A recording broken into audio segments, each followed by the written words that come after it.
皆さんこんにちは。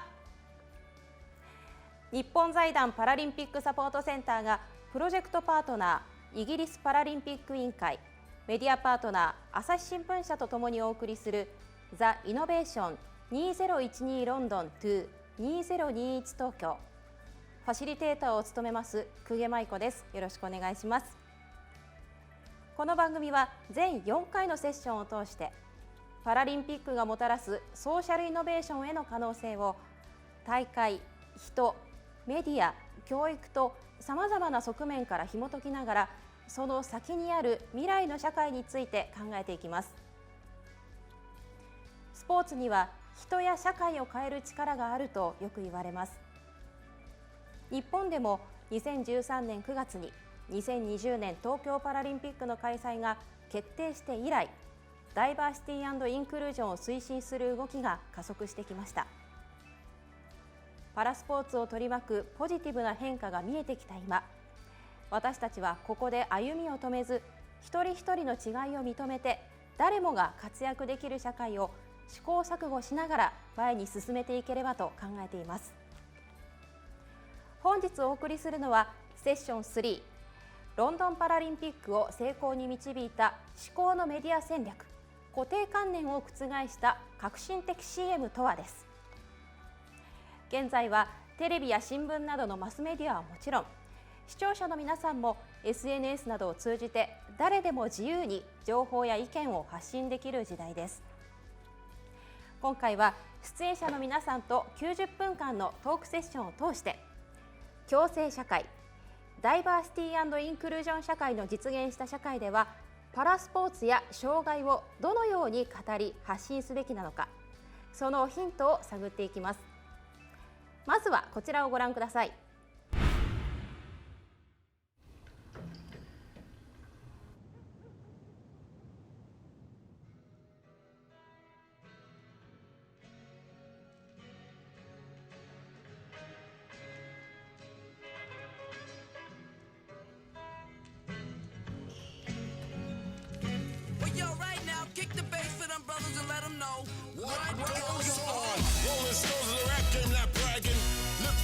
Jagger not sagging, spell it backwards, I'ma leave it at that. That ain't got nothing to do with rap. Get up, just like that. Get up, just like that. Get up, just like that. Get up, just like that. I know this is a shock. Screaming gangster 20 years later, of course endorse while consciousness faded. New generations believe in them fables. Gangsta boogie on 2 turntables. Thank you for letting us be ourselves. So don't mind me if I repeat myself. These simple lines be good for your health. To keep them drum rhymes on the shelf. Live love life like you just don't care. 5,000 never scared. Rain and noise is the moment they feared. Get up, still a beautiful idea.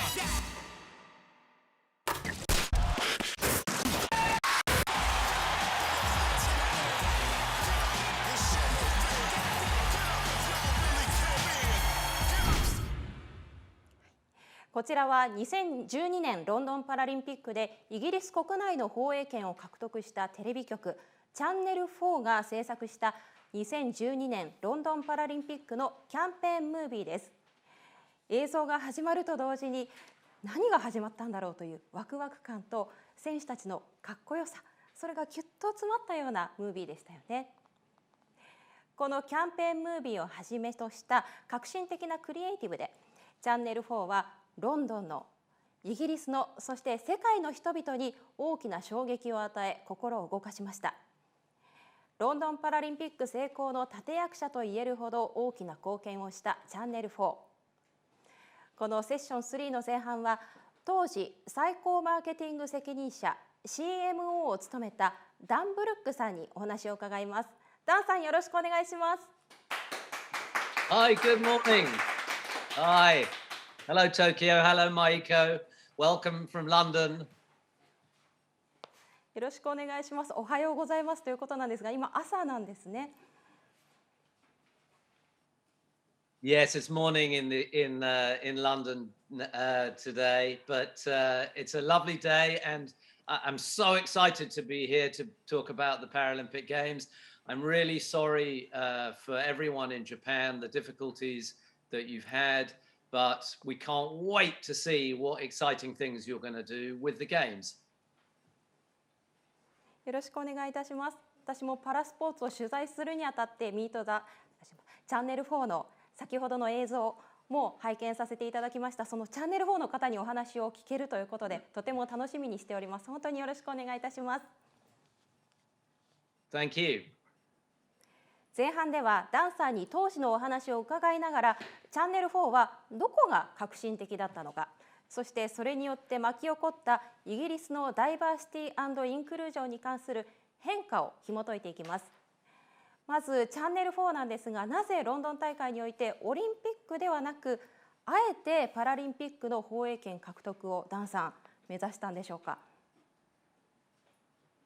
Yes, I'd love to talk about that. Well, listen, the Games is the greatest show on earth, and it comes to your town maybe once in a lifetime. It came to London. The BBC, who is another big TV company like NHK in the UK, they always do the Olympics. They're bigger than Channel 4. But we thought maybe we could start broadcasting the Paralympics. Why? Because Channel 4 as a company has a great tradition of championing diversity and inclusion, and it's done that throughout its 35-year history. Many of the most famous programs that Channel 4 have broadcast have had diversity and inclusion at their heart. And Channel 4 also likes to innovate, and the Paralympics was an amazing opportunity to innovate. In the UK, before 2012, the Games people had heard of it and people knew what it was about, but people didn't really know that many athletes, and it had a little bit of almost like a charity feel to it, like a little bit of an air of sympathy. This is for the public. And what we could see was something completely different. We could see that this was elite sport, and really we thought that our job was to do nothing more complicated than to show the public that this was elite sport and it was completely different from what they had in their minds. And that, I think, is what we did. じゃあもともとは BBC が持っていた放映権をチャンネル4に持ってきたということなんですね。Yeah, the BBC in the UK, the BBC is like the Queen. The BBC always broadcasts the Olympics and the Paralympics, but we just thought there's an opportunity to do something different and to do something better. And we won our bid. I think a big reason why Channel 4 won the rights from the Paralympic movement was because we committed that disabled people with disabilities, would be in the driving seat of everything. So we said from the start that half of the TV presenters would be people with disabilities. Now that seems like a really obvious thing to do, doesn't it? Disability sport presented by people on the TV with disabilities. Only no one had ever done anything like that before. And we had 16 presenters, 8 of them had to have a disability. There were only 3 people in all of British television who had a disability, whether it was sport or any other type of program. So we had to find them and train them. And when the public turned on their televisions and saw this incredible sport on the field of play presented by people that they weren't used to seeing on television, they were amazed and they loved it. They fell in love with the Paralympics. なるほど。それまでもダイバーシティ&インクルージョンに関する放送をしてきたということなんですけれども、それまではどういう放送をしてたんですか？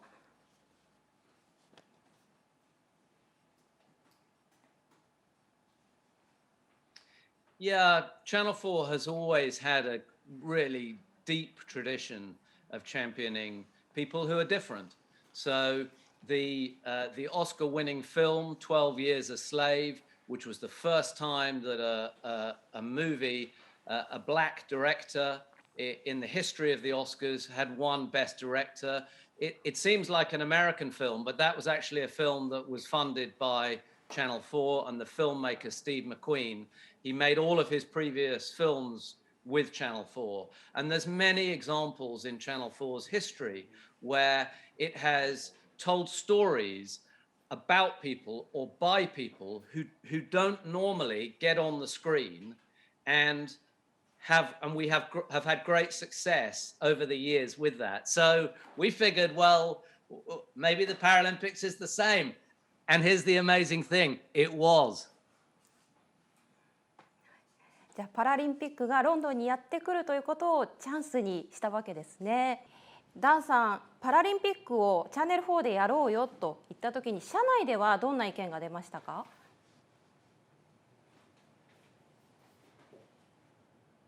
Yeah, people were excited, and I'll tell you why. Because people had seen the Paralympics on the TV in Beijing, and they also had the opportunity to go and see some actual para events in a stadium.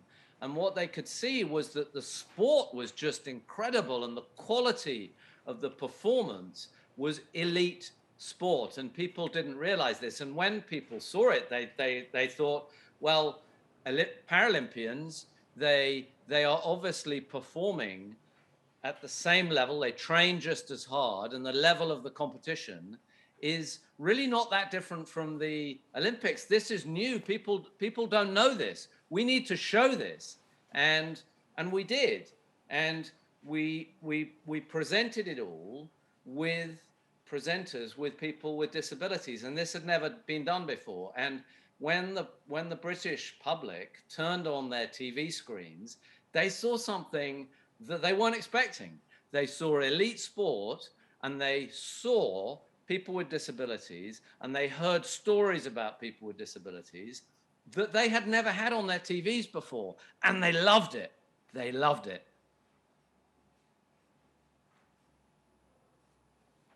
その実際に放送が始まる前の期間までに本当にみんなに見てもらえるのだろうか、本当に世の中の人たちに見てもらえるのだろうかっていう心配の声とかは中にはなかったですか？ Yeah, listen, you never know what's going to happen, and particularly when you're doing something new and when you're doing something different.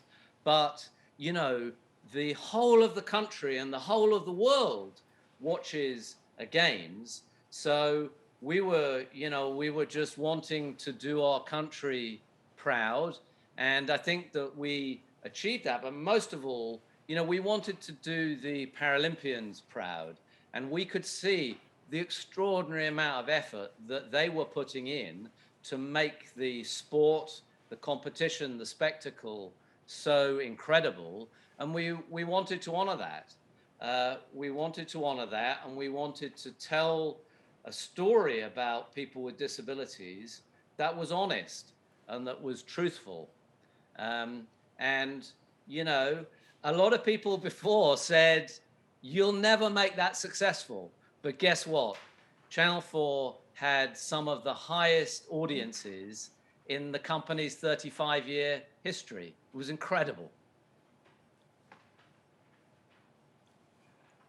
そのチャンネル4でパラリンピックをやることによってスポーツがかっこいい以上に社会に求めていたこと、そして意義みたいなものはありましたか？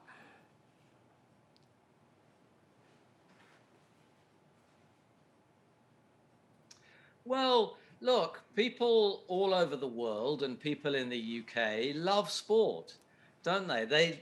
People love sport. People love seeing competition. They love seeing close finishes. They love seeing, David and Goliath situations. And the games provides all of that. I think the big thing is that in society, in British society, people with disabilities were, people with disabilities, they were not people that were seen on television very much, and their stories were not heard very much.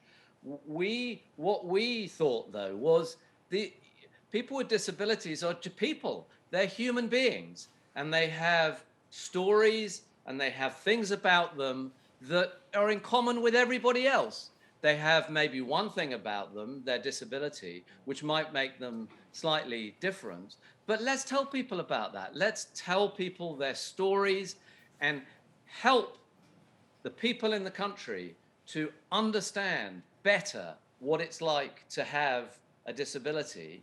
And then once you do, you'll realize really quickly that people with disabilities, they are just people. そのダンさんの言葉からもチャンネル4の熱い思いというのを感じることができるんですけれども、そんな中で放映権を獲得してさまざまなクリエイティブを制作されてきましたよね。で、その数々のクリエイティブがとても反響があったというふうにも聞いています。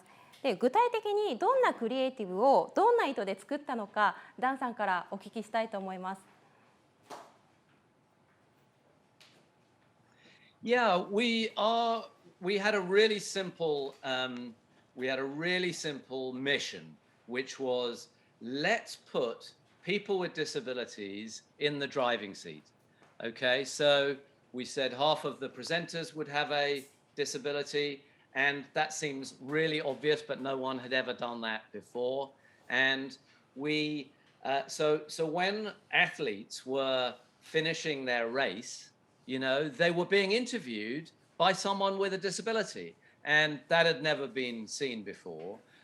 With the promotion of the campaign, of the games, what we wanted to do with the campaign was to hero the sport, to make Paralympians heroes, to make the public see them for what they are, which is elite sports people. And we thought, well, in television terms and in terms of advertising campaigns, no one has ever given Paralympians the Hollywood treatment. We wanted to do that, and we wanted to give them some production values and a sense of being cool and a sense of being sexy, which had never been done before. But we also wanted to be honest about people's disabilities. So you'll see in the Superhumans commercial that we produced, you see close-ups of people's stumps, of people's scars. There's a bit in the commercial where you see it suggests how someone might have got their disability through birth or through being in the army. And it was really important to be honest about that, because that's the truth, that's the truth. そのアイディアがギュッと映像に凝縮されているわけなんですけれども、その1分半の中のストーリーっていうのはどんなふうにアイディアが生まれてきたんですか？ Yeah, it's a really good question. Well, we were sitting around and thinking, what are we gonna do here? And we discussed the fact that in popular culture, the only representation that we could see of people with disabilities where they were heroes done in a positive way was the X-Men from Marvel, where the individual X-men and women, their superpower is completely related to their disability. So that was like a starting point. But then we realized that, if we were to do a similar kind of X-Men type approach, the worry was that the public, the audience, would think that Paralympians maybe that their success in sport is something to do with, their prosthetic limb being like really advanced, really high tech. And we were wanting to make sure that people understood that Paralympians are elite sports people because of how brilliant they are and how hard that they train. And so although obviously the advert dramatizes that and it gives it this Hollywood treatment, everything is real. You know, it's real Paralympians training, real Paralympians competing. And that was incredibly important for us. 今おっしゃっていただいたのが最初にVTR でも皆さんにも見ていただきました「Meet the Superhumans」についてのお話なんですけれども、このタイトルに込められた意味みたいなものはありますか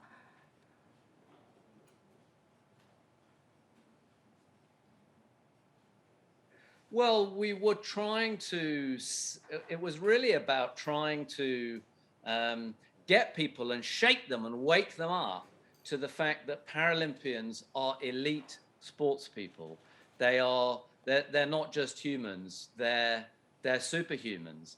And that was really successful. You know, people could see immediately when they saw it alongside the images that they were seeing of incredible sports people doing incredible things, training just as hard as people imagine an Olympian trains. People just understood completely, okay, I get what you're saying here. And then when the sport happened, I mean, people had never seen and never heard stories like this, sport like this, and they were amazed and they completely fell in love with it.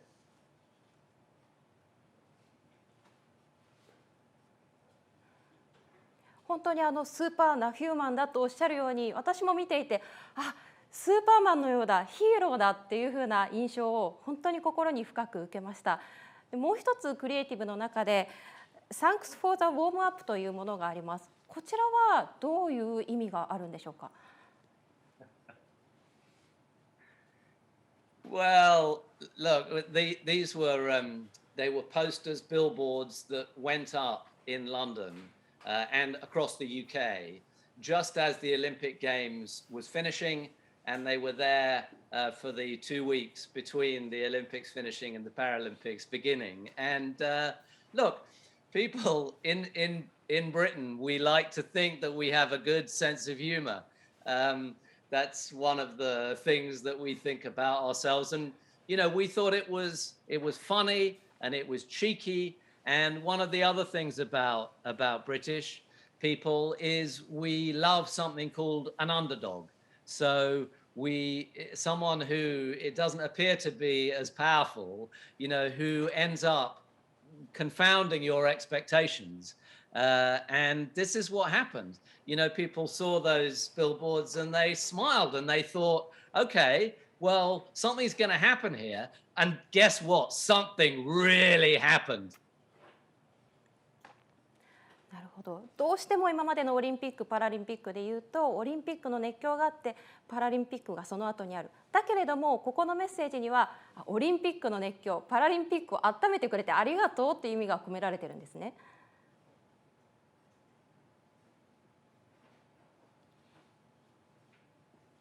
Yeah, that's right. And you know what it did was it got people ready. You know, people were sitting on the edge of their seats. They had this impression that the Paralympics was, you know, something maybe like a second cousin to the Olympics. And by saying thanks for the warm up, we were saying to people, look, that's what you think. You think second cousin. We're not a second cousin. We're like a younger brother or sister. So get ready.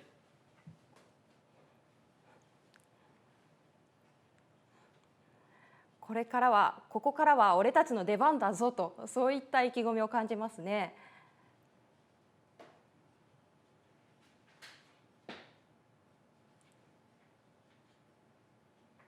Yeah, exactly. And it worked. You know, it really worked. People tuned in, and Channel 4 had some of the highest audiences in its entire history, you know, even compared to times 30 years ago, you know, when there were only 4 TV channels. Now there's hundreds. And it worked. You know, it worked. これどれぐらいの期間をかけて作ってどれぐらい前から放送してたんですか？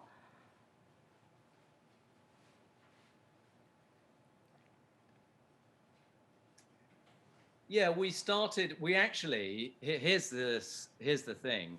We actually started all the advertising and the commercials before the Olympics began. And so, the Olympics last 2 weeks, you then have a 2-week gap to the Paralympics, and then the Paralympics last 10 days. And we started before the Olympics because we thought the Olympics is going to be so distracting. Everyone's head is going to be filled with the Olympics. We want to get in there early and say to people before the Olympics starts, hey, don't think that this show is going to end when the Olympics ends. This show ends when the Paralympics ends. And so the result of that was that when people came to the end of the Olympics, they were going, well, the party's not over, this is just the first part of the party. The second part of the party is about to begin. And that was really successful. And, you also had a lot of people in the UK had not been able to get tickets to the Olympics. And people realized that maybe they could get tickets to the Paralympics. And the effect of this was that the London 2012 Paralympics was the first time ever that all of the tickets to the Paralympics were sold out. Completely sold out. You couldn't get a ticket. And all the stadiums were full. まさしくその戦略が功を奏したこのチャンネル4なんですけれども、本当にミート・ザ・スーパーヒューマンズの映像もセリフがないのにもかかわらずストーリーが心に入ってくる、頭に入ってきますし、本当に印象に残るんですよね。音楽もかっこいいんですよね。映像の力というものを感じます。でその冒頭で皆さんにもご覧いただいたミート・ザ・スーパーヒューマンズなんですが、先ほどダンサーもおっしゃっていましたが、パラアスリートたちが障害を負うきっかけとなった戦争や事故現場のシーンなど、一部ドキッとするような過激なシーンもあります。またサンクス・フォー・ザ・ウォームアップなんですが、ある種オリンピックへの挑発ともいえる演出にも思えます。それぞれかなり思い切った決断だったと思うんですけれども、まず、制作現場について反応を伺いたいんですけれども、制作関係者からはどんな反応がありましたか？ Yeah, like everybody wanted to be involved with this whole work, and we had a very positive response from athletes because athletes were saying, well, at last, someone has realized the truth, which is that we're elite sports people, and they want to show us as elite sports people. And that was really, really exciting. We had to learn as a company what it's like to work on a shoot with lots of people with disabilities, to understand that there's lots of different types of impairments, lots of different ways in which people's disability affects them in different ways. And we had to learn this term to be able to help people make adjustments. And for some people that was the accessibility of a venue. For other people it was the frequency with which they took a break in the filming. But it was a learning experience for everybody. It was a learning experience for athletes because they had never been involved in a production of this scale before, and it was a learning for the production team who had never worked with this many people with disabilities all in one go. And but everyone learned, and the lessons that people learned, they've learned that for the rest of their lives now, and they've got much more of a knowledge and an interest with people with disabilities. And in my experience, when people have that, they want to know more. They want to know more and they learn more. And this is how society progresses. アスリートからも制作陣からも好意的な反応があったということなんですけれども、具体的にダンサーの中で印象に残った撮影現場やシーンなどはありますか？ Well, I think the thing which maybe the the most controversial part of it is there's a short sequence, with the bomb going off and with the pregnant woman and the car crash, where you're trying to suggest, how it is that people got their disability. And there was a lot of debate around that because, even just within the company, let alone, with the Paralympics organizing committee, because people said, oh, you can't do that.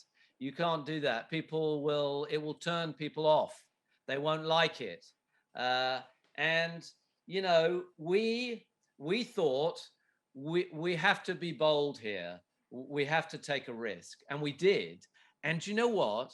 Within like 2 or 3 days, it became obvious when we were looking at social media that this part that people were scared about was the part of the advert that people loved the most.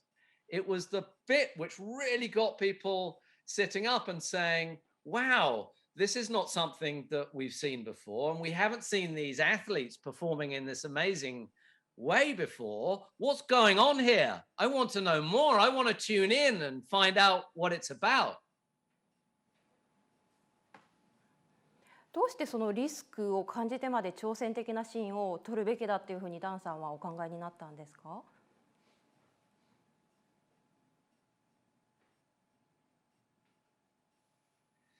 Yeah, look, I think what we decided was this is the truth, we're not making something up. This is the truth about human beings. And as it happens, people with disabilities, more or less in any country in the world, they make up 1 in 5 people. 1 in 5 people. To me, that's incredible. And you don't see that represented on television in programs and in adverts. And we felt that we had to be honest. People might feel some discomfort about these kinds of images, but it is not like a fictitious thing. This is the truth.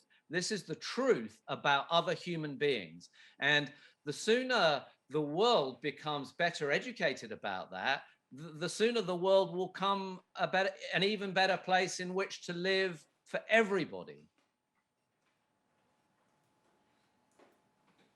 私たちが障害や共生社会を理解するにはまず知ることが大切なんだなっていうことを改めてダンサーの話を聞いて感じるんですけれども、撮影を通してダンさん自身も気づきや学びみたいなものは経験しましたか？ Yeah, we did. We just learned a lot about working with people with disabilities. 1 in 5 people in the world has a disability, but there's so many different impairments, so many different health conditions, and in the end, I think everybody's disability is unique to them. So we just learned an awful lot about how to be able to make adjustments to give people the best working conditions for them. And the what's required is just different for lots of different types of people. And the secret to that is to ask questions. Ask people what it is, what do you, you're a wheelchair user. What do you want? What do you need? You're someone who's blind or partially sighted. What do you need to do this job of work in a world that is not really designed for you, unfortunately? And you then make adjustments so that the world in which they're working is better designed for them.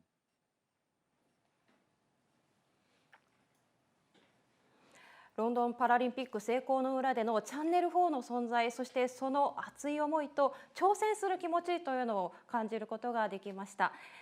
周囲の批判などさまざまな苦労や携わる人々との不安も中には少しあったようですけれども、結果的に皆さんはポジティブなエネルギーの中で制作を進めたということですね。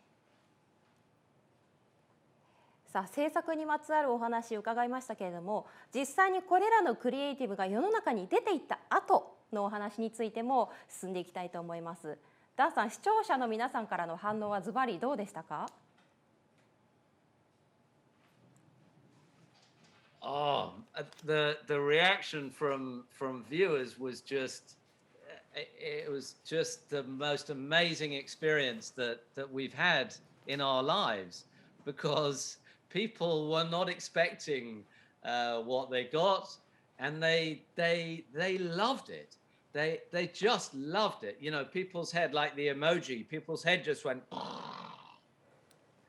and how you saw that in the numbers were that the games was the first time the Paralympics had ever been sold out for tickets. The TV ratings, the audiences that Channel 4 received were some of the highest in the company's 35-year history. And, you know, the thing which we were particularly proud of was that when we did research afterwards, 4 in 5 people in the UK who saw the games, which was the majority of people, they said that their attitudes towards people with disabilities had changed as a result of seeing the games. And so, you know, the inclusiveness of British society, I mean, still has so far to go, but it was like this big step was taken forward in one go with London 2012, and we've never looked back from there. 5人に4人というのはすごい数字なんですけれども、それまでのイギリス・ロンドンにおいての障害に対する見方っていうのはまだ進んでなかったってことなんですよね。Yes, look, and I think that the reason is there's an awkwardness that people have. I mean, you know, it's hard to generalize, but there's an awkwardness that people who don't have a disability can sometimes have to people with a disability. They don't want to say the wrong thing. They don't want to get embarrassed because they've got something wrong. And the thing is, you have to break that down, because we're just talking about people, and the better the understanding that you have between people, whatever people's differences are, whether that's a disability or something else, the more understanding you have, then the greater the likelihood of society becoming more inclusive. And that just has to be a good thing. It has to be a good thing for the UK. It has to be a good thing for any country in the world. And the Paralympics is this incredible, has this incredible power as uniquely as sport to get people to think differently and to start learning things and to start asking questions. And where you have the difference now in the UK is that one of the things that I hear all the time from people with disabilities is, before London 2012, people might stare at me in the street, but they wouldn't speak to me. Now, people smile at me. People want to come up and ask me questions. Now, there is still, don't get me wrong, the UK still has so far to go, but we've made really important steps forward. 日本においても障害のある方が自分をさらけ出すようなことを、発信したりですとか、例えばお笑いのようなジャンルで何か笑いを取るようなシーンがあった時に、まだまだ、笑えないとか見せ物にするなとか、そういった声がまだまだあるんですよね。で、イギリスでそのチャンネル4の発信があった時に、中には批判的な声っていうのはなかったんでしょうか。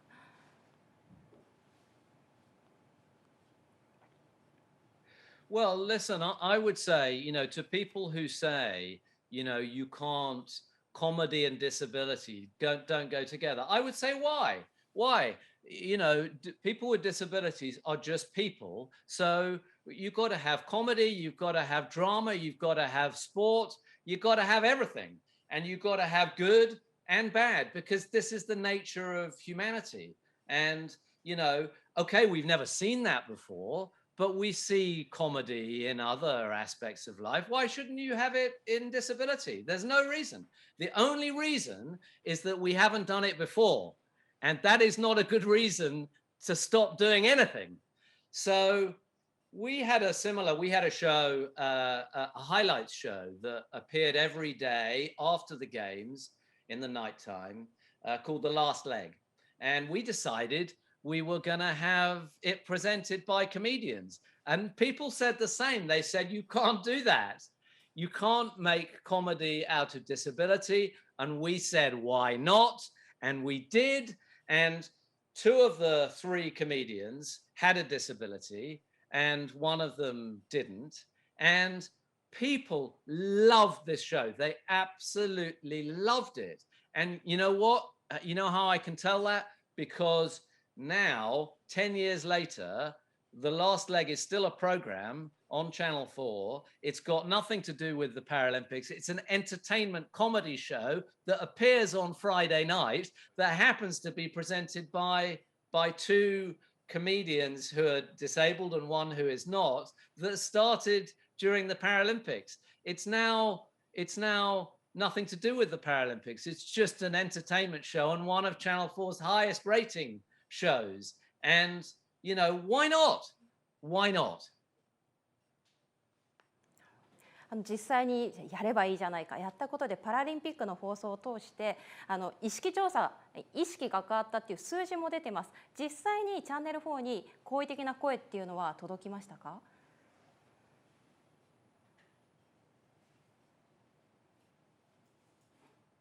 ？Yeah, look, the incredible feedback, feedback through people watching, but also people's attitudes. And the result of that was that the games were a commercial success.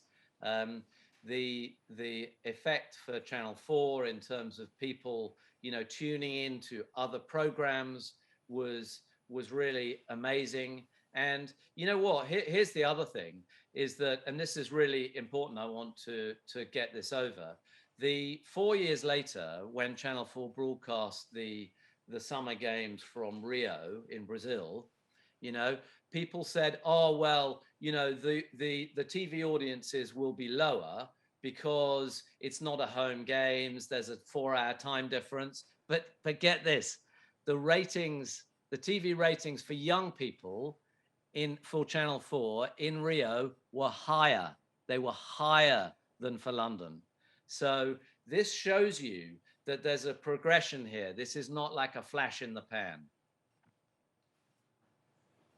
どんな進化があってそんなリオの視聴率が上回ってたんですか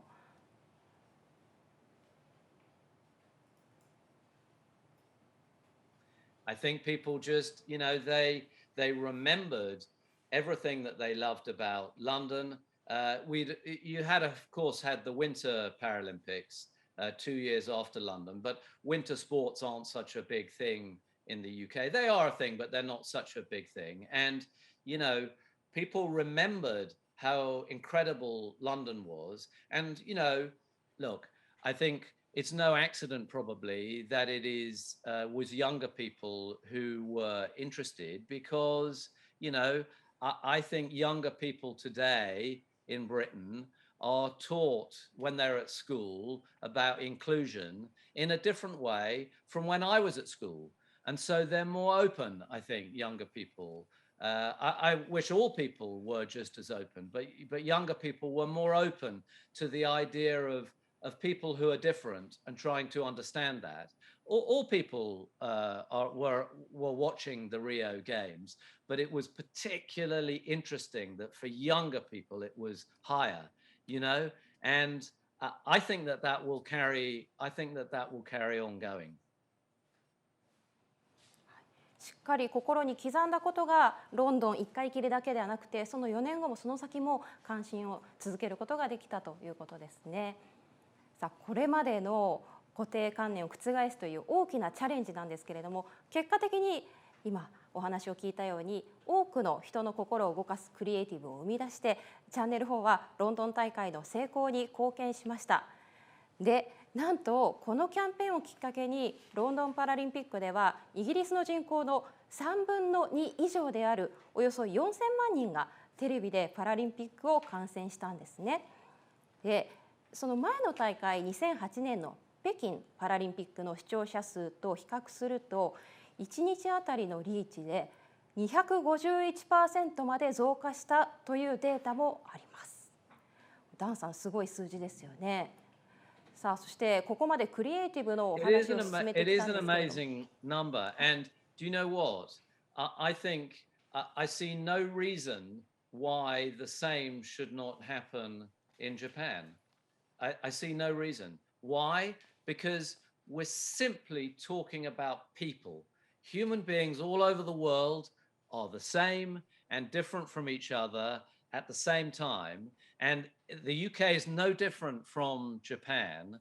I think that, I can't wait to see what Tokyo does with the games and what NHK does with the coverage, because I think that the millions of people in Japan who will tune in for the games, they I hope, and I see no reason why they will not have the same experience as in London. They will see elite sports people doing incredible things and hear stories about people with disabilities who they've not heard from before, and they will quickly realize, okay, the person has a disability, but they're a person. In many ways, they're just like me. Maybe I have more in common with them than I have things about me and them which are different. And when people start to realize this is when you get change. This is when you get a more inclusive society. And you can never go backwards from that. You always go forwards. はい、これから日本がどのような変化をしていくのか、ますます楽しみになりました。さあ、ここまでクリエイティブのお話を進めてきましたが、実はこのような目覚ましい成功を導いたのは、こういったクリエイティブだけではなくて、報道する側であるチャンネル4という企業としての取り組みも大きく関係していると聞きました。ダンさん、この取り組みについて教えていただいてよろしいでしょうか。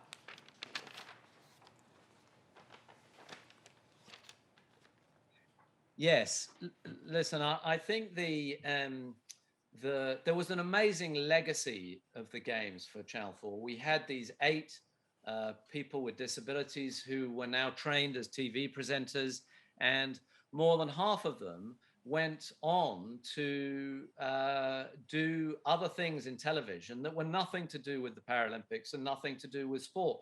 Some of them are on the news, some of them making documentaries, some of them, like the people in the last leg, making comedy entertainment programs. So that was a really big sort of difference. And everyone else in television started going, oh wait, okay, people with disabilities have real talent. Maybe I should be thinking about people with disabilities for the programs that I make. And now in the UK, it's much, much more common to see people with disabilities on the television, whether that's everyday members of the public or whether it's what I would call talent. So TV presenters, for example, like yourself, Maiko. And then the other thing is that Channel 4 employs thousands of people. We decided that we were going to have more people with disabilities as part of our workforce. So before London 2012, just 2% of people working for Channel 4 had a disability. We decided to change that. And now, 10 years later, 11% of the company has a disability. And, that's still only halfway to the national average of 20% of people have a disability. But it's an enormous amount of progress. And I look forward to the day when that number will be 20% for Channel 4's workforce. 共生社会を伝えていくためには、まずは自分たち身の回りの共生社会、そして報道する側の共生社会も整えていかなきゃいけないなと思いました。ダンさん、ありがとうございました。ニュースを発信する身としても大変興味深いお話を聞くことができました。さあ、前半はロンドン大会のメディアの成功事例を元チャンネル4最高マーケティング責任者のダンさんに伺いました。後半では引き続きダンさんにも参加していただきつつ、ゲストの皆さんを交え、パラスポーツとメディアについてさらに考えていきます。後半はロンドン大会のメディアについてさらに深掘りしながら、今後のメディアとパラスポーツ、そして障害について出演者の皆さんと考えていきます。後半ご一緒する出演者の皆様をご紹介します。まずはデイブ・クラークさんです。デイブさんはブラインドサッカーイギリス代表として2012年のロンドンパラリンピックに出場。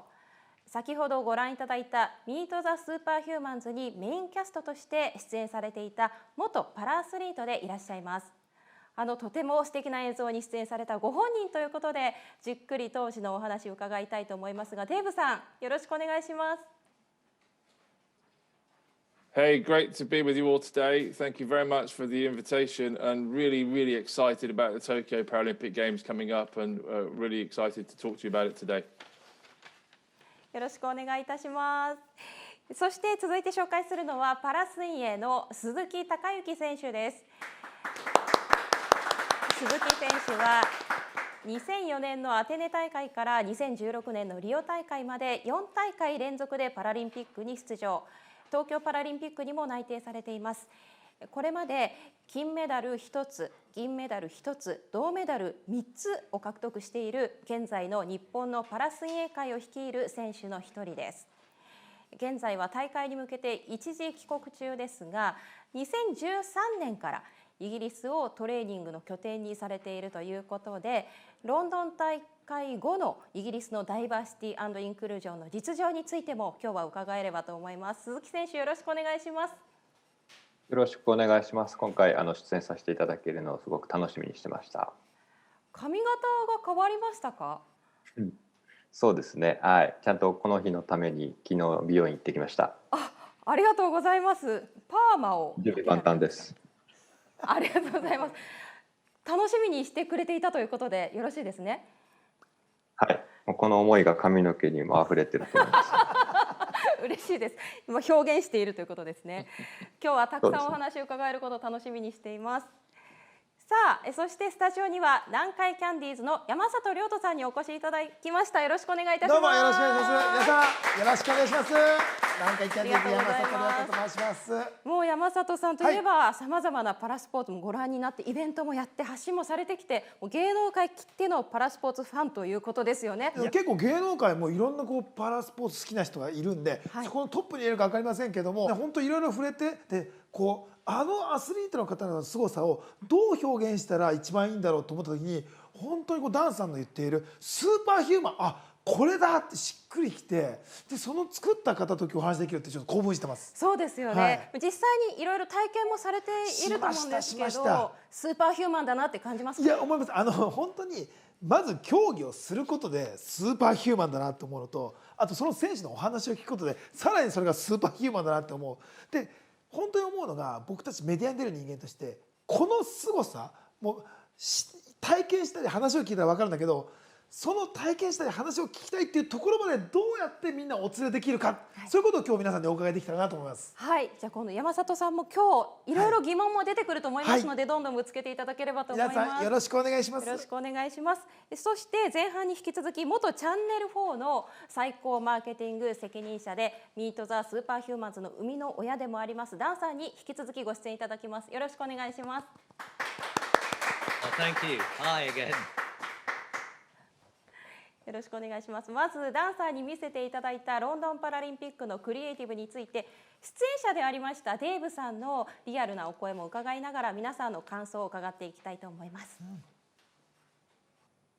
ダンさんからご紹介いただいたミート・ザ・スーパーヒューマンズですが、まず鈴木選手、パラアスリートとしてどのようにご覧になりましたか？そうですね。この映像は日本にいた時から見させていただいてて、僕の周りではすごく評判になっていました、日本でも。でやっぱりなんていうんですかね、日本だとちょっとネガティブな障害を持ったっていうところにフォーカスされがちなんですけど、 CM の方はトレーニングというか努力のポジティブな部分がすごく重点的にフォーカスされていて、すごく良かったなというふうに思ってます。率直にかっこいいと思われましたか？そうですね、シンプルにかっこよかったですし、あとは僕も仲良くさせてもらってた水泳の選手たちも映ってたので羨ましいなと思ってました。あ、羨ましいなと思ったんですね。そうですね、はい。私たち、健常者と言われている人から見ると、こんな風なバックボーンがあったんだとか、障害があるのにすごいなとか、そういった印象から入る人が多いと思うんですけれども、障害を持つ方からしてこの映像っていうのはどんな風に見えてるんですか？あんまりその障害があるけど頑張ってるっていうような位置ではなくて、もうあるとかないとか障害があるなし関係なくみんな頑張っているわけなので、障害者も皆さんと同じように頑張ってるんだっていうのは僕としては見てもらいたいですし、そういうのがCM に出てたのかなと思います。はい、山里さんいかがですか？本当にもう鈴木選手おっしゃる通りで、もう単純にすごいことをやってる人たちなんだなっていうのを紹介 VTR というか、なのでなんかこうそんな経緯でこうなったんだとかっていう気持ちには全くならないんですよね。ただただかっこいい、なんてすごいことをする人たちなんだろう。でその人たちがこう目の前で見れる機会が近づいてるっていうそれをなんか感じれる、なんかそういう VTR ですごいな、いいなと思いましたね。ストレートに入ってきますよね。入ってきます入ってきます。はい。鈴木選手、これ日本でもやれば見方って変わりますかね？そうですね、はい、こういう似たような演出といいますかね、そういうのがあったらまたイメージ変わるかもしれません。だって鈴木選手はっきりさっきおっしゃってましたよ。いいなって言ってましたよ。もしこの話来たらちょっと出る準備はできてると考えてよろしいですか？準備しておきますよ。はじゃあオファーが来たら OK しますか？筋トレ多めにやって体作っておきます。一番いい状態でね、一番かっこよく映れる形に。そうですね。水泳選手ですからね、もうもろにこう。いやすごいですよ。もう気合も入ってますが、せっかく髪も切ったしね、このパーマ残ってる間に CM 撮影やってもらわないと。もし出たらですね、どんな風な日本の社会の変化、もしくはパラスポーツへの見られ方の変化みたいなことを期待しますか？どうですか。まず日本の場合、やはりその障害者も普通にこう社会に進出してるというか、普通に働いてたりいるっていうのを知ってもらいたいなと思うんで、まずそのきっかけとしてパラリンピックがあってほしいなと思ってますので、そういったところが伝わればいいかなと思います。はい、そして出演されたデーブさんへの質問です。デーブさん、最初出演のオファーがあった時はどうでした？すんなり OK だったのか、ちょっと躊躇したのか、いかがですかね？Oh, absolutely. It was an all-out yes. I mean, I was very fortunate, and Dan earlier talked about some of the creative that had gone before, and I was very fortunate to be involved with a couple of documentaries, Inside Incredible Athletes, and also Best of British, which really sort of started to showcase some of the training regimes, some of the personal stories, started to bring some of the athletes to light in terms of the sort of awareness of the public. So I had an early sighter as to what Channel 4 were trying to achieve in order to sort of build up to this crescendo following the warm-up of the Olympics. And so when I was given the opportunity to be involved in this, I got it very immediately because, disabled people are often spoken about as in sort of sympathetic terms, in terms of, oh, isn't it amazing what you can do? And this is, I mean, maybe the work of Channel 4 is a little bit like Shakespeare. There's all sorts of different takes on it. But for me, the Superhumans things was also quite ironic, because it was playing with this idea, aren't you amazing? But actually, it was playing with it from the basis that, well, you actually are amazing. And this is why you're amazing, in the same way that, Usain Bolt running 100 meters in less than 10 seconds is amazing and superhuman. So is this. So I really got it. And I was really excited about being part of it. その即答でイエスとおっしゃったということなんですけれども、そのパラリンピックに対する、もしくは障害に対する見方を変えたいという思いがもともとあったということなんですか？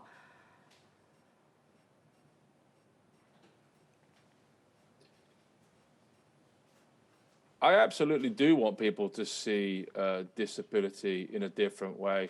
You know, in the UK, we've gone a long way from the sort of medical model of disability to the social model of disability, but there's still an overwhelming feeling that that it's about a deficit, it's about something missing, rather than focusing on the asset model. You know, the assets that disability brings. You know, there is all sorts of evidence, and I think you see it in the Paralympics and the Paralympic athletes every day, that actually there are incredible enhancements by being a disabled person. And I don't just mean the obvious, like extra hearing, you know, for blind and partially sighted people. I mean real awareness, adaptability, openness to change, analytical skills, all these things that society should value, you know, businesses should value, sports should value.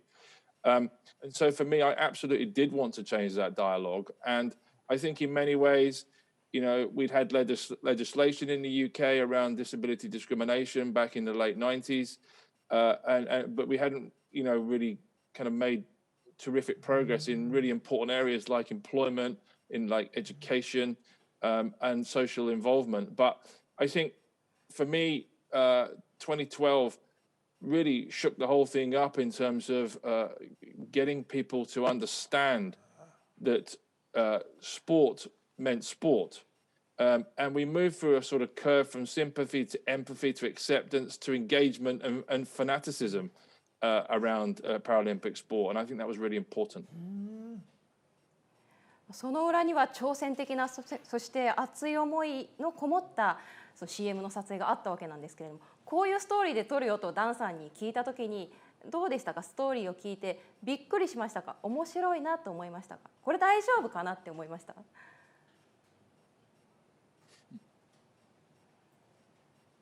No, I was never worried. I was never worried it wouldn't work because I've been very familiar with how Channel 4 had gone about its thinking, who it had included in that thinking.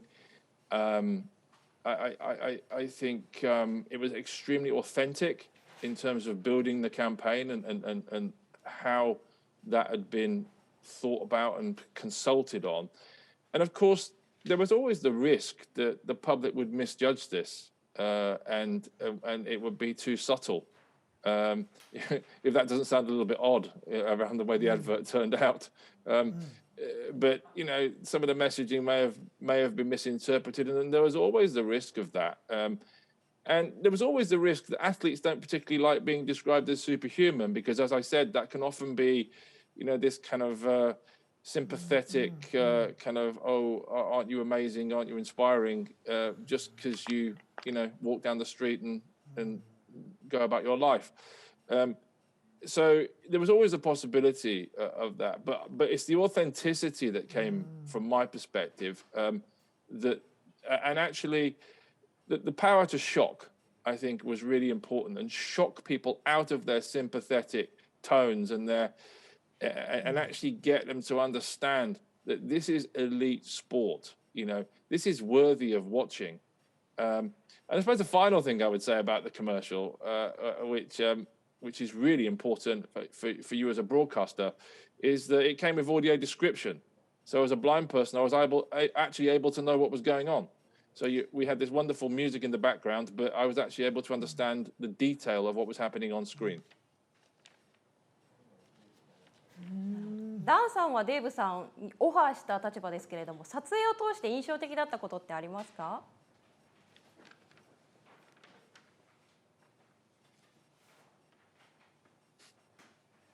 Well, you know, it was just this incredible learning journey. You know, I don't have a disability. I, you know, had not worked extensively with people with disabilities before, and just this incredible journey of learning, and you know, learning what it's like if you're Dave to be blind, but also learning that Dave. I've got much more in common with Dave than I've got than there are things that are different about us, and you know, and Dave and I are now friends, and that's now true of so many of the people that I've worked with, and I don't see someone as having a disability. I just try and see them as a person. なるほどね。ダンさんありがとうございます。山里さん、ここまでお話聞いていていかがですか？いやなんか本当に CM をこう見た人がどんどん変わっていくっていう世界が明らかに変わっていったんですってこうデイブさんおっしゃってた。だからそれはどういった変化もう自分でこう感じる変化ってどんな変化だったのかなっていう、具体的に何かこう世界周りが変わっていったっていうことはどういうふうな時に感じられたのかなっていうふうにお聞きしたいなと思います。はい。じゃあデイブさんに聞きますか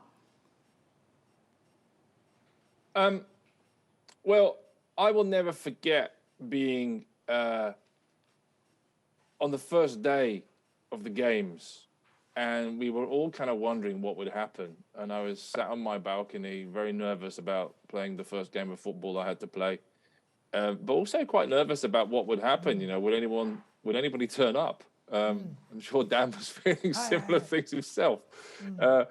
But there was this incredible commotion and rush of people. I'll never forget it. And the gates opened and the park filled up. And it was the most incredible thing that I've ever experienced, I think, because it seemed like a whole wave of humanity wanted to be involved.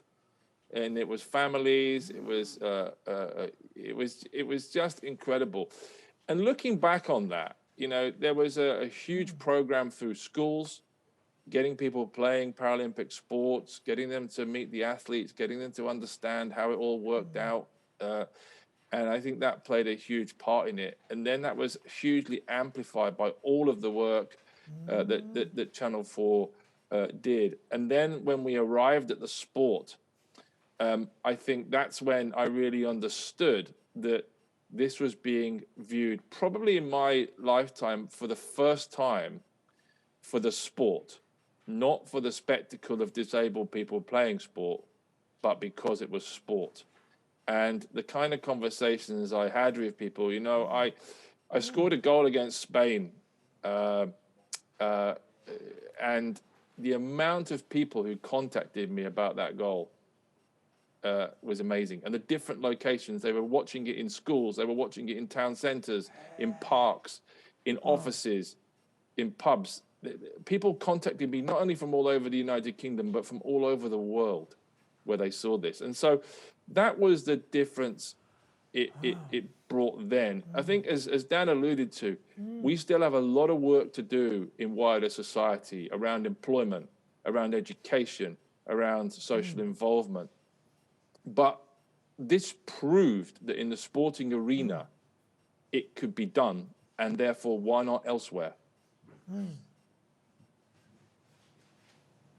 なるほど。ありがとうございます。本当にこうメディアのもたらす変化というものを感じますよね。山里さん自身もこう出る側としてですね、そのメディアに出ることによるご自身への見られ方の変化ですとか、そういうのってやっぱそうですよね。なんかこう自分の伝えたいことがちゃんと伝わるっていうのはすごいいかに難しいことかって分かるんで、なのでこういう描き方をするときにいろんな難しさもあったけども、でもなんかちゃんと伝わって、それ伝わった先にはこう成果が伴ってるっていうのも見事な例なので、自分でもこれからパラスポーツのことを伝える上で勉強させていただきたいなと思います。はい。チャンネル4の報道によってイギリスの変化はやはり大きくあったというふうに感じられたということですね。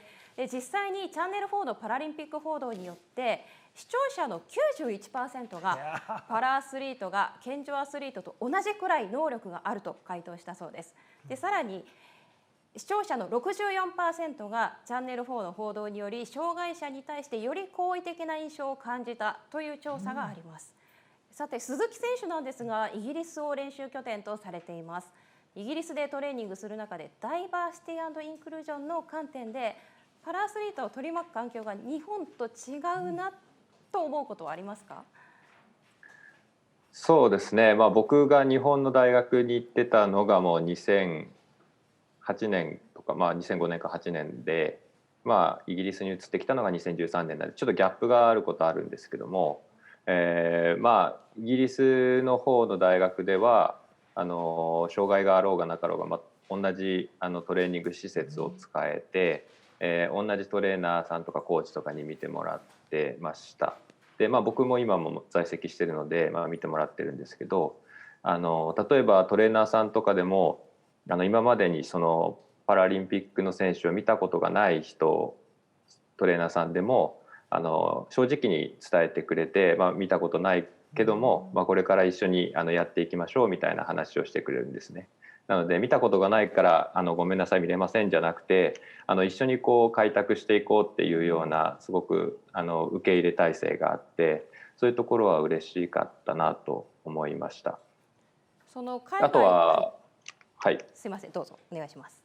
ごめんなさい。あとはですね、大会とかも大学の大会にパラの選手も出れたり、障害を持った選手も出れて、またそれが日本でいうとインカレみたいな大会になると思うんですけど、障害を持った選手もこの大学のポイントにポイントゲッターとしてなれるっていうのもすごく印象的で、そのおかげで健常者の選手と同じように大学からも奨学金がもらえたりとか、そういうなんていうんですかね、制度的な部分でもすごくしっかりと構築されてるなと思いました。そういう環境があるからイギリスを選んだんですか？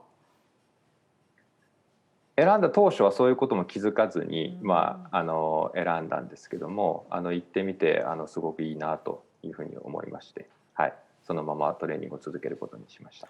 なるほどね。じゃあ結構日本ではパラ水泳の選手と健常の水泳の選手が一緒に練習する機会っていうのはあんまりないんですけれども、イギリスではその辺がシームレスになっているということでよろしいですか？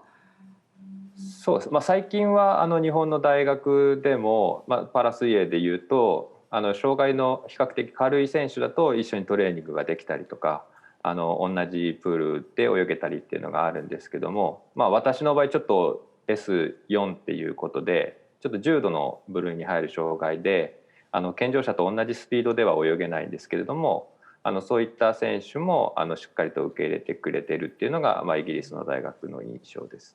実際にニュースとかをテレビとかで見ていてもパラスポーツに関する報道って多いですか？そうですね、多いと思います。他の健常の、スポーツと同様に、例えばロンドンで陸上の世界選手権があった時も、実際の映像も使ってすごく長い時間報道されてたなという印象を持ってますし、パラリンピックとかそういう大会だけではなくて他の、障害の大会も普通に報道しているっていうのが印象に残ってます。イギリスから学べることはすごく多そうですね。さあ、そしてデーブさんの出演はここまでとなります。デーブさん、最後にこれから東京パラリンピックを機にパラスポーツを盛り上げていきたい日本の皆さんに一言お願いできますか？ So look, I mean, the Paralympics happening in Tokyo and in Japan is a huge opportunity. It's a huge festival of sport. It's going to be absolutely amazing. But it is also a terrific opportunity to raise the voice of disabled people and raise the opportunities for disabled people within Japan as a whole.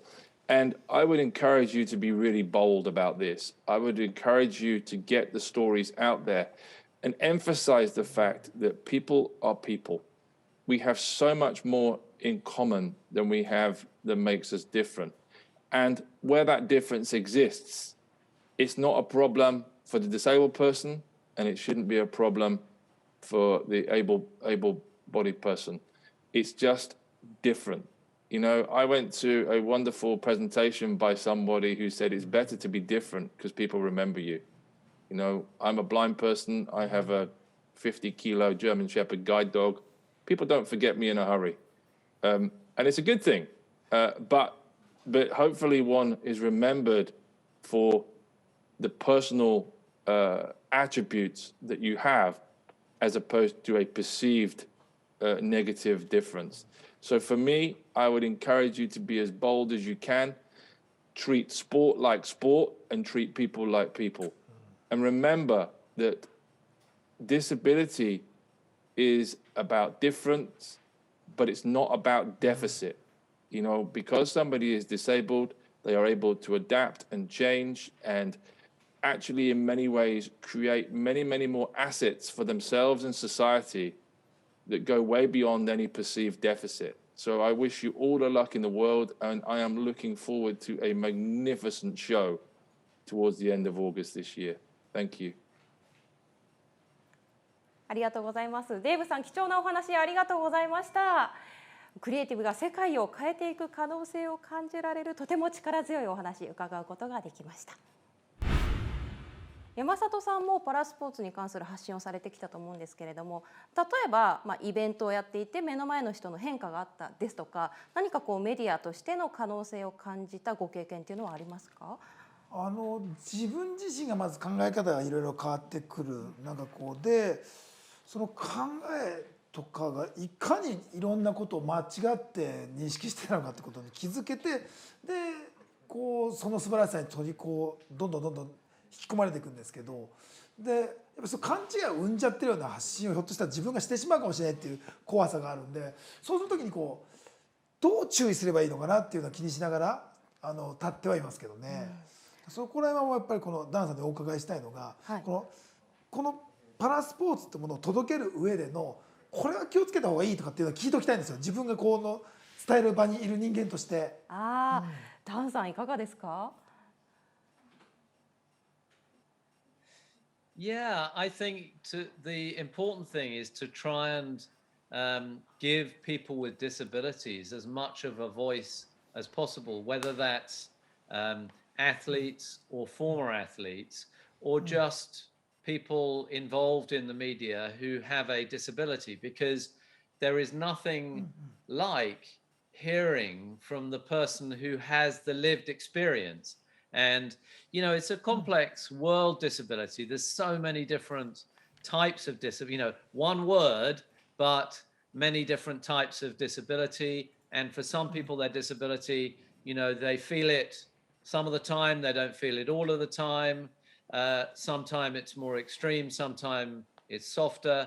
And I think the only way to learn is to hear from the person who has that experience. And you know what? The thing that I find is that nobody ever says, oh, I heard more from a person with a disability. I heard their story. No, I'm not really that interested. I don't want to hear any more. People do the opposite. They say, God, tell me more. Tell me more. I want to learn more. It's fascinating. Thank you.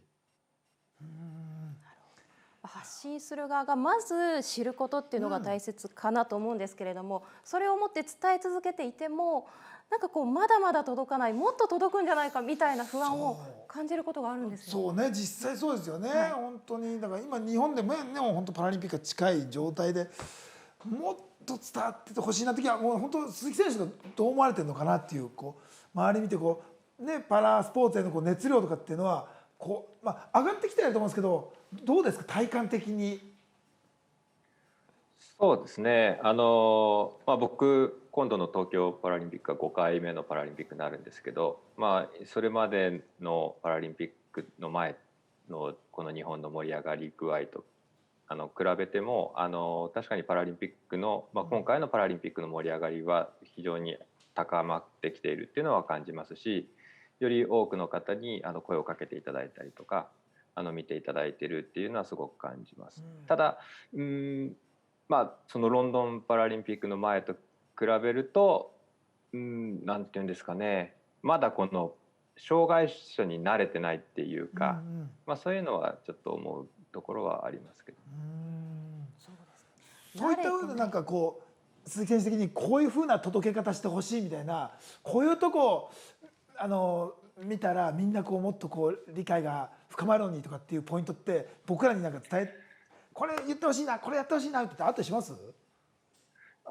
そうですね、障害を持ってても、さっきどなたかおっしゃってましたけど、同じ人間ですので、すごくなんていうか面白い部分というか個性とかも豊かだし、なんかそういうのも含めてなんかあまり障害にフォーカスするのではなくて、他のオリンピック選手とかと同じようにこんな趣味がありますとかもいいですし、そういうのも含めてこう親しみやすくこう報じてもらえるといいのかなと思う部分もありますし、あとはやっぱりトレーニングとかもちろん頑張ってる部分もあるので、そういうのももっともっとこうどうしてもらえると嬉しいなと思います。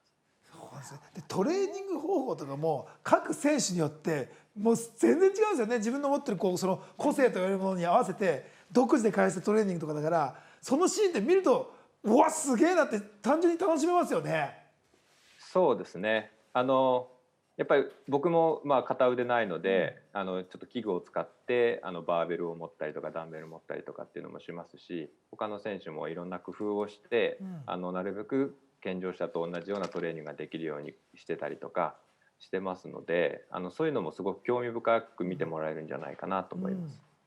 こういう日本のメディアの我々の葛藤みたいなものがあるんですけれども、ダンさんどうですか、当時のロンドンの時を思い出してなんか共感できるなって思う部分とか、ダンさん自身ですらこれはちょっとこうしておけばよかったなっていう失敗談ですとか何かありますか？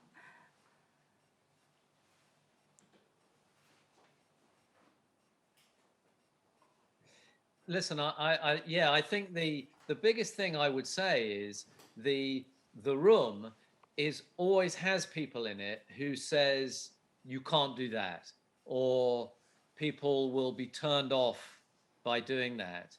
And if I have any regrets, it's that we didn't go far enough. We weren't brave enough. We weren't bold enough. And I think that when you are brave and you're brave about the truth, I think that people, the public, an audience, this is just about human beings. And if you're telling stories that are truthful, that's what people want to hear. And people notice immediately whether it is truthful. So we probably were brave, but I wish we were braver, because you have to kind of shake people to get them to change. But the material's there. The material is there. なるほど。ダンさんは先ほどからまず知るということ、そしていろんな報道に対してですね気をつけていることってあると思うんですけれども、どうですか、ダンさん自身はその気をつけているポイントっていうのどういうところがあるか教えてもらっていいですか、報道において。例えば障害者に対するダンさん自身の接し方ですとか、何か報道する上で気をつけているポイントってありますか？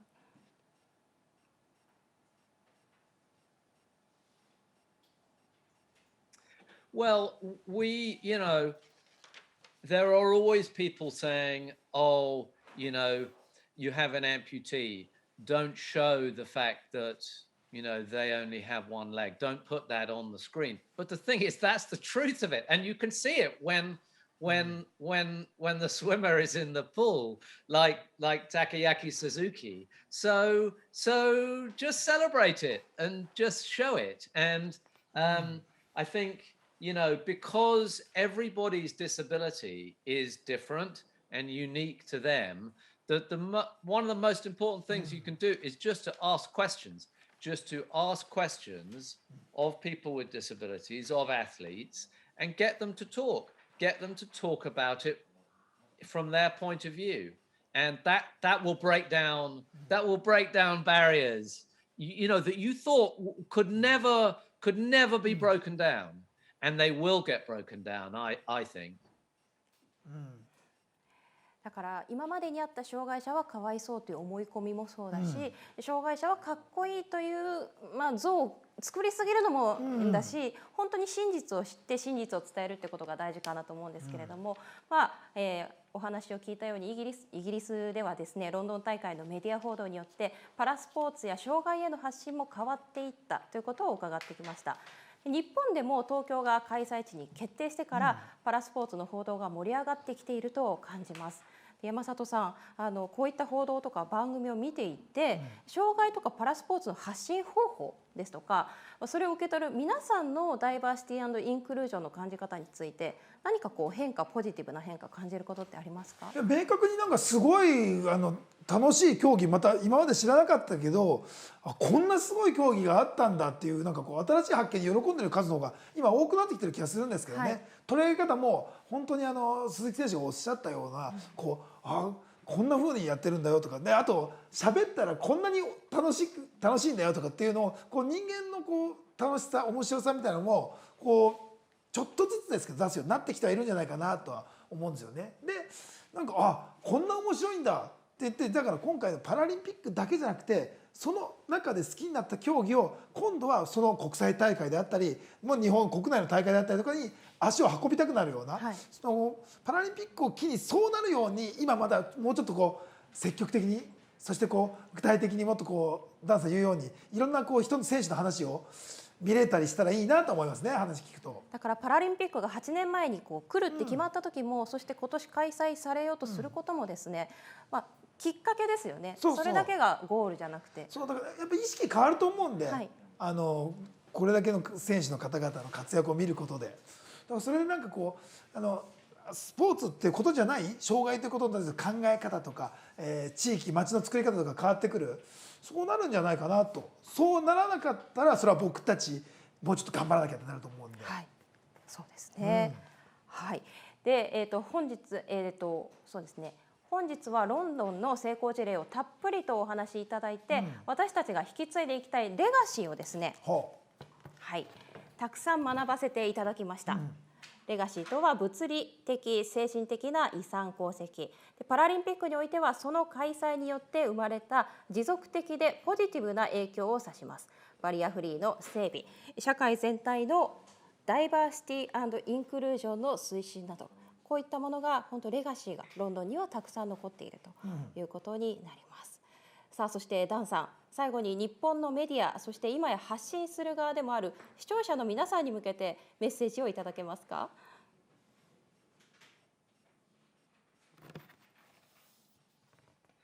？I would say embrace it. You know, there are amazing things that go on in the sport, on the field of play, that you will have never seen the like of before, and you'll hear stories about people that are like you but are also different from you and that you haven't heard before, and you should embrace that.